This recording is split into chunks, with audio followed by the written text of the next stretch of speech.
तो धरती पर योग करना आसान नहीं होता। ऐसे में आप खुद सोचिए कि हवा में बिना किसी सहारे के कोई कैसे योग कर सकता है।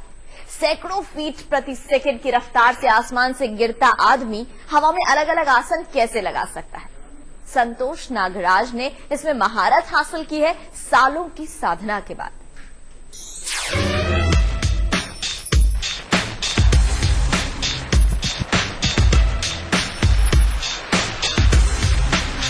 योग में हठ की ये तो इंतहा है। जमीन पर नहीं, पानी में भी नहीं, आसमान की ऊंचाई पर बिना किसी आधार के हवा में 15,000 फीट की ऊंचाई पर हठ योग करने का हठ यकीनन संतोष नागराज जैसे योगी के लिए ही मुमकिन है।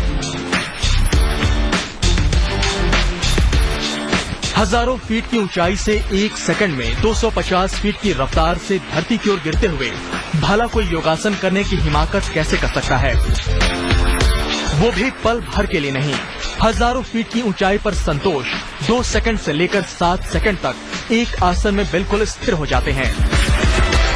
आसमान में हठ योगी की अलग अलग योग मुद्राएं, न हवा की रफ्तार का डर, न गुरुत्वाकर्षण शक्ति और न ही ऊंचाई का असर।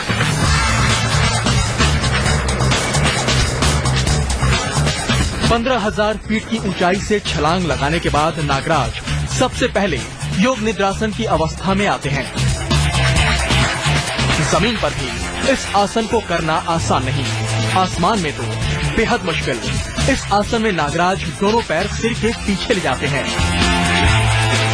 इस अवस्था में नागराज 2 सेकंड से लेकर 5 सेकंड तक हवा में बिल्कुल स्थिर हो जाते हैं।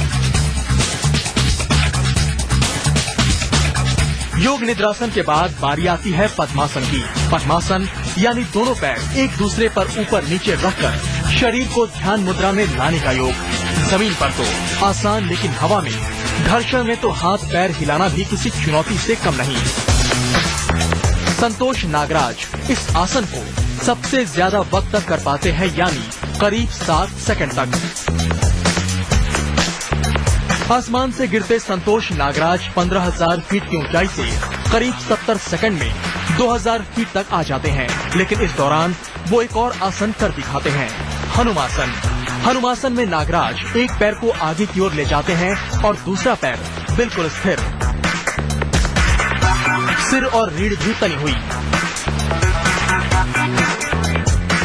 2000 फीट तक आसमान में 21वीं सदी की योगी बिना किसी मदद के उतरते हैं, फिर पैराशूट की मदद लेते हैं। लेकिन ये भी तय है कि इस योगी का हठ उसे अभी और ऊंचाई पर ले जाएगा।